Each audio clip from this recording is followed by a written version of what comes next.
Welcome.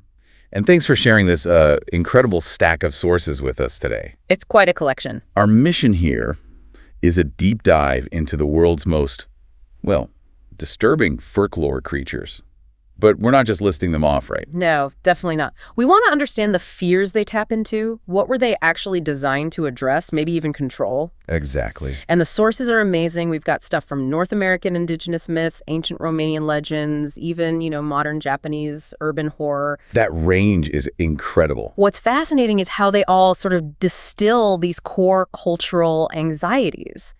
About survival, right and wrong, the unknown. Okay, so let's unpack that. We can move geographically, but maybe more thematically. Looking for those creepy specifics, the details that make them stick. Sounds good.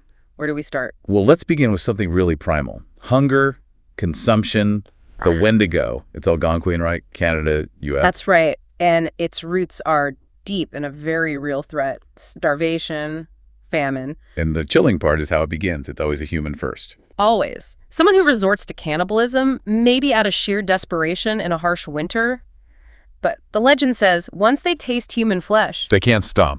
Exactly. An insatiable hunger takes over. The creature itself becomes this embodiment of that original act. And the look of it.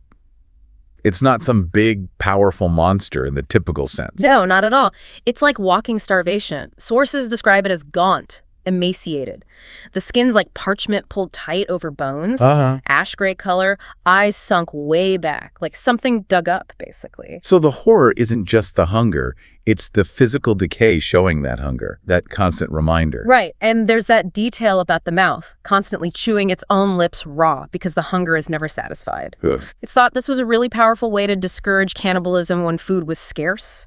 A social control mechanism. Makes sense. And today, many indigenous perspectives see the Wendigo more broadly as a symbol of, unchecked greed, the corruption of the spirit.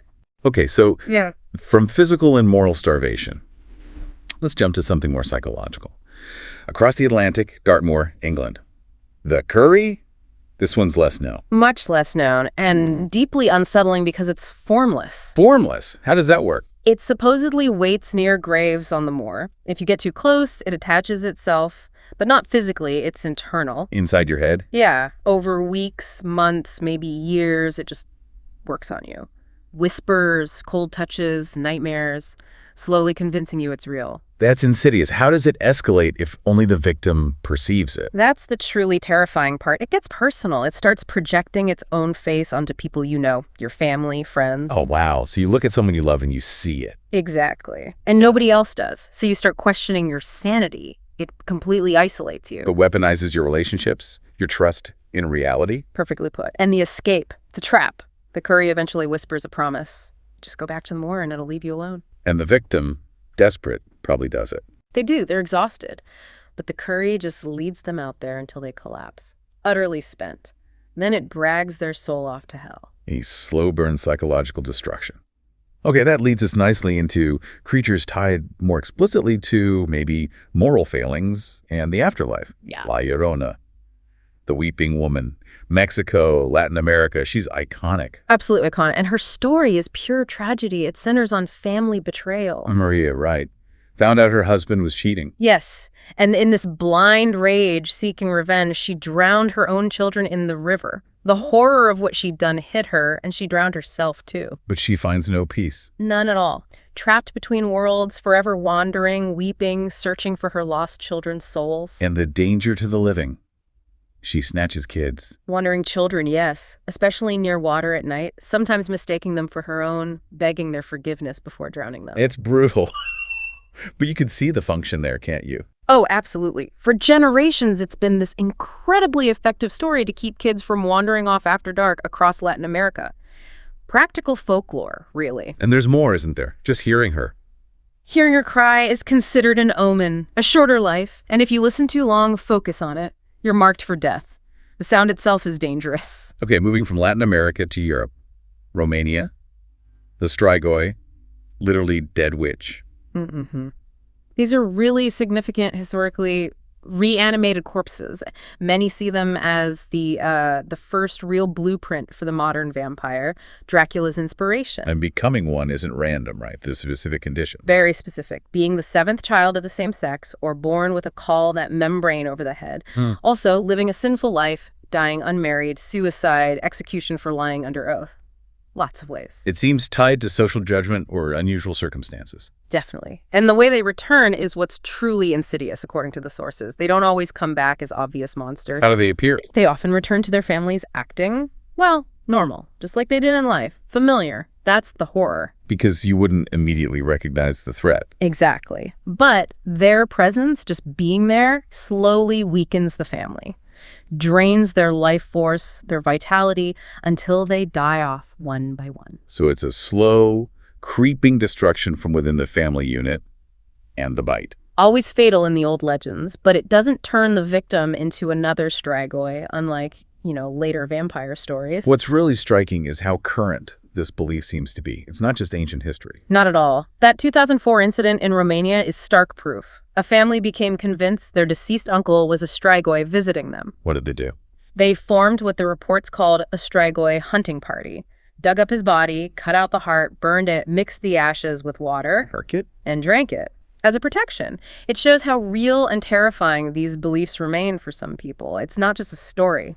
Wow. That level of belief, driving people to such extreme actions, it underscores that need for explanation, for control, when facing tragedy or the unknown. Exactly. Folklore provides that framework, even if the actions seem extreme to outsiders. Okay, let's shift focus slightly to cautionary tales linked directly to environments, mines, and water. First, underground, the knockers, or Tommyknockers, England, then the U.S. mines. Right. These were seen as little elf-like figures in the UK, maybe more ghostly in the US. But crucially, miners believed in them, like really believed, well into the 20th century. And the name comes from? That distinctive knocking sound. Miners would hear it deep in the shafts, often right before collapse. A cave-in. Terrifying. But there was disagreement about what they were doing, wasn't there? Huge duality. Some miners were convinced they were malicious hammering on the supports to cause the cave-in, trying to kill them. But others? Others believed the complete opposite, that the knocking was a warning, that these little beings were trying to save their lives, guardian spirits of the mine. That belief must have been incredibly strong. So strong it affected work. There's a documented case in 1956. A whole group of miners refused to enter a shaft. Flat out refused. Until the mine owners actually agreed to perform some kind of ritual or action to have the Tommyknockers formally removed. It shows how belief shaped reality down there. Incredible. Okay. From deep earth to water. Scotland and Ireland. The Kelpie. The beautiful, dangerous water horse, usually black, haunts rivers, lochs. Very similar to the Nickor in Iceland, actually. And the danger is immediate, right? Touch it, and you're done for. Pretty much. Touch the horse, try to mount it, and your hand or you become instantly glued to it, stuck fast. No escape. None. The Kelpie then calmly walks into the deepest water, dragging its victim under to drown. Simple, effective, and final. Is there any warning sign? Anything to look for? The key giveaway, if you're close enough but haven't touched it yet, is the hooves. They're backwards. That's the mark of the Kelpie. So the thinking is this was basically stranger danger for horses. That's the prevailing theory, yeah. A terrifying way to teach kids. Don't go near unfamiliar horses. They were essential, but also large, powerful animals. Accidents happened. Right. The Kelpie legend turns that practical risk into absolute supernatural horror. There's that gruesome story from Perthshire. A boy gets his hand stuck. What happened? He realized what it was, realized he was doomed. The only way he escaped was by managing to cut off his own fingers to free his hand. Jeez. That really emphasizes the stuck aspect. Visceral. Definitely. Staying with water, let's go to Norway. The Draugen. Ghosts of sailors lost at sea. Exactly. They appear on stormy nights, often seen sailing on wreckage, like splinters of their old ships, forever bound to the sea. And they're not exactly friendly ghosts. Their arrival is marked by sound. Horrible sound. Wailing, screaming that cuts through the storm. And their appearance, it's pure ocean nightmare fuel. Describe it. Sources talk about a distorted, almost fish-like face, soulless black eyes, a gaping mouth. It's the last thing you see before they supposedly drag your ship down. And dying by their hand means you join them. That's the curse. The drowned sailors rise again as Draugen, doomed to sail the seas eternally, hunting for more victims. It's a cycle of watery damnation. There's a folktale mentioned about a sailor escaping. Yeah, a terrifying little story. A sailor supposedly encountered the dragon but managed to flee and reach the safety of a churchyard. He barricaded himself in. And survived. Well, in the morning the man was gone, vanished, and all the graves in the churchyard were empty, disturbed, and covered in seaweed. So the dragon didn't just take him. They took the dead from the graveyard too. That's the implication, that the sea's dead came ashore to claim him and maybe conscript others. Truly chilling stuff. Okay, let's shift again to creatures representing maybe more specific social fears or evolving threats, starting with the Navajo skinwalker. Right. This is complex. It's not just a monster. It's tied to a profound violation within the community. It starts with the person, a witch or shaman. Yes, specifically one who has committed the ultimate taboo, murdering someone close, often a family member. This act grants them dark power. But the power too. To shapeshift, to inhabit the skins of animals they've killed, but they don't look quite right. They appear as distorted, kind of ragged versions of coyotes, wolves, deer, sometimes even humans. And their main weapon isn't physical strength necessarily. It's deception, psychological warfare. Their deadliest trick is luring people out, usually alone, by mimicking familiar voices. Following your name. Or maybe the voice of a loved one in distress. But sometimes their vocabulary is broken, unstable. They might only be able to repeat the last thing their previous victim screamed. Like, help me, over and over. Exactly. Imagine hearing that from the darkness in a voice you think you know. Terrifying. Are there ways to counter them, according to the lore? They tend to avoid groups. Strength in numbers helps. And if they're startled or feel outnumbered, they might actually flee. Sometimes by standing up on their hind legs, what look like an animal suddenly running upright. Okay, now over to Hawaii. The Hakahayo, the Night Marchers. Spirits of ancient Hawaiian warriors. Still patrolling, still carrying out their duties from centuries ago. When do they appear? Usually just after sunset or right before dawn. You hear them first, the sound of distant drums, chanting, marching footsteps, getting closer. And the rule is strict.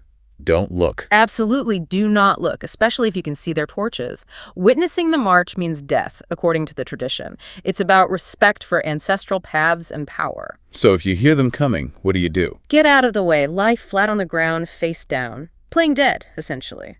Eyes averted at all costs. Putting your face in the dirt is seen as a sign of respect. Is there any way to be spared? The only exception mentioned is if by chance one of your own direct ancestors happens to be marching within their ranks. Then they might pass you by. Wow, that's specific. Okay, final stop, a modern one. Japan, Sadako, the ghost from the ring. Right, but the urban legend predates the movie, popping up around the 1980s, and it adapted with technology. So not just a cursed videotape in the original folklore. In the folk story that circulated, you could apparently trigger the curse by phone, by dialing a specific very creepy number. Which is? Your country's exit code, then Japan's code 81, then 09044444444, all those fours. 4 is an unlucky number in Japan, associated with death. And what happens when you call? Does she talk? No words.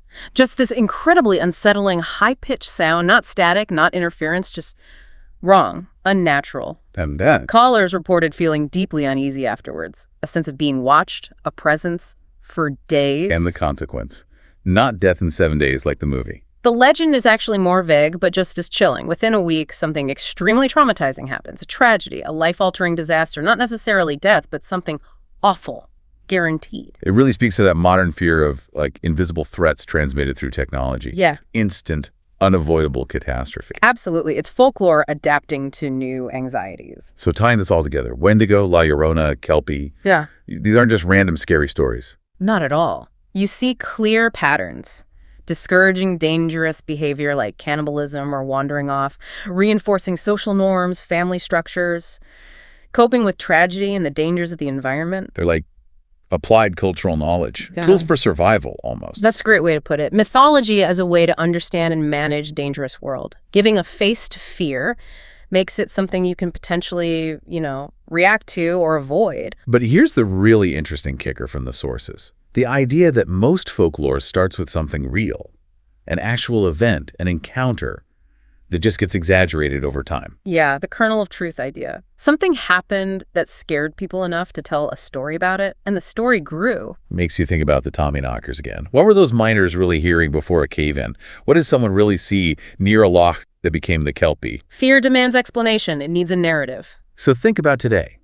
Our modern world. We have plenty of rational fears, climate change, AI, pandemics, information security, you name it. What current, perfectly understandable fear do you think, 500 years from now, might morph into some terrifying new folklore creature?